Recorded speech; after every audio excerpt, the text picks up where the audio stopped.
intellectual honesty when they say that.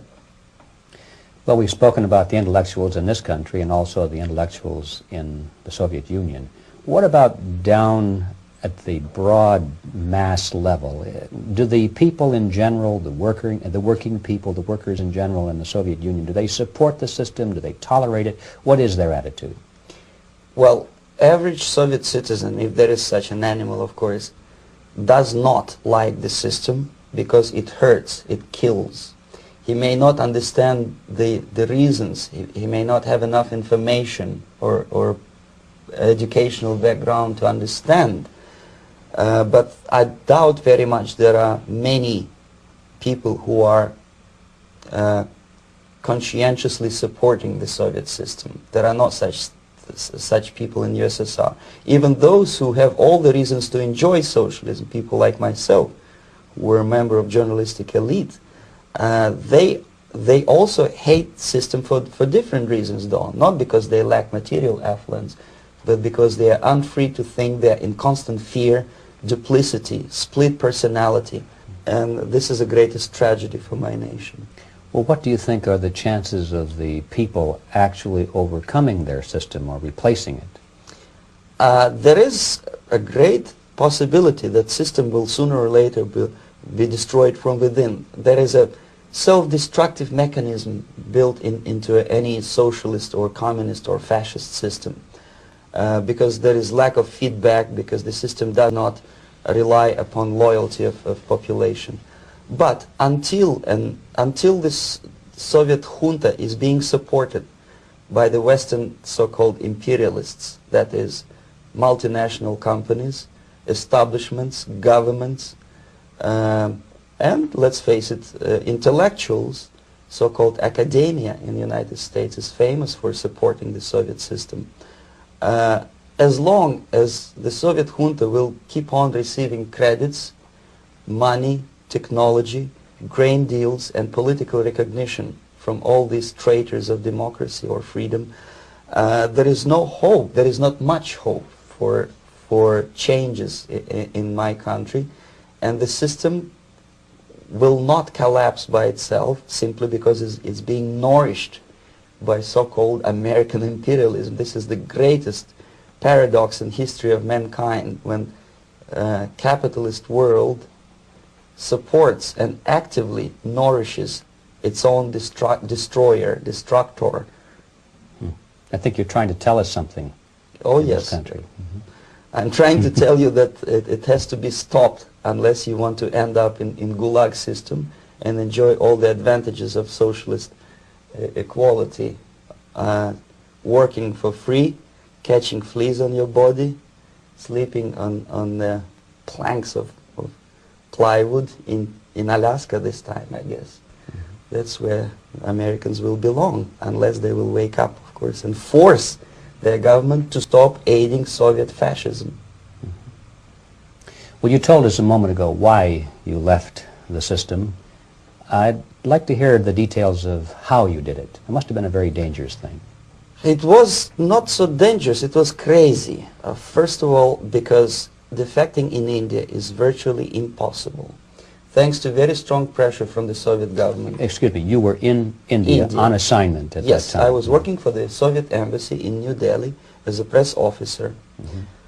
And defecting for a Soviet diplomat is next to impossible. It's a suicide, as I said, because a great friend Indira Gandhi pushed a law through parliament which says, and I quote, "No defector from any country has a right of political asylum in any embassy on the territory of Indian Republic," which is a masterpiece of hypocrisy. No other defector but the Soviet one needs a political asylum.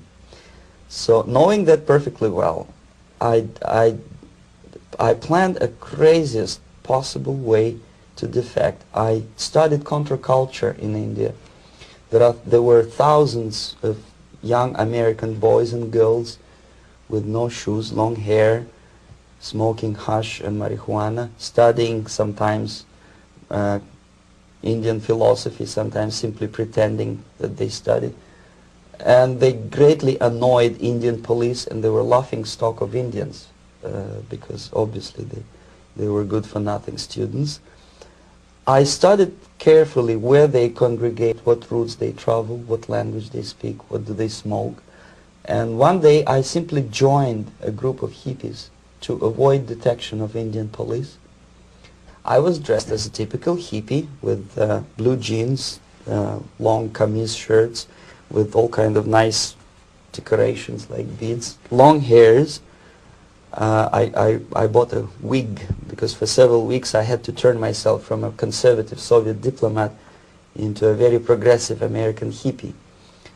And that was the only way that I could avoid detection.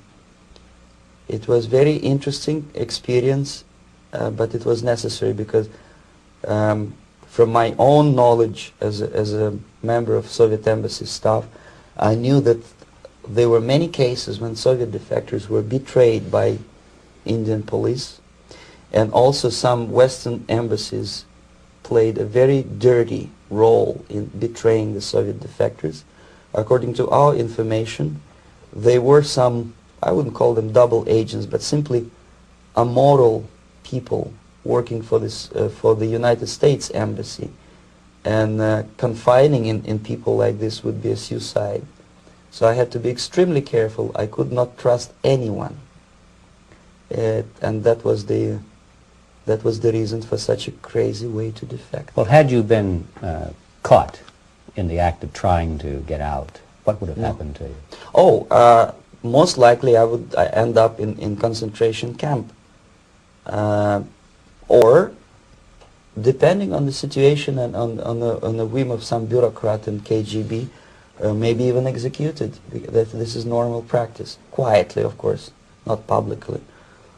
But that would be the end of my defection, of course. Well, when did you finally make it to the United States? In 1970, after about 6 months of debriefing in Athens by the CIA, and I presume FBI too, they let me go first to Germany, then to Canada. That was my decision. I had to change my identity to protect my family and my friends in USSR.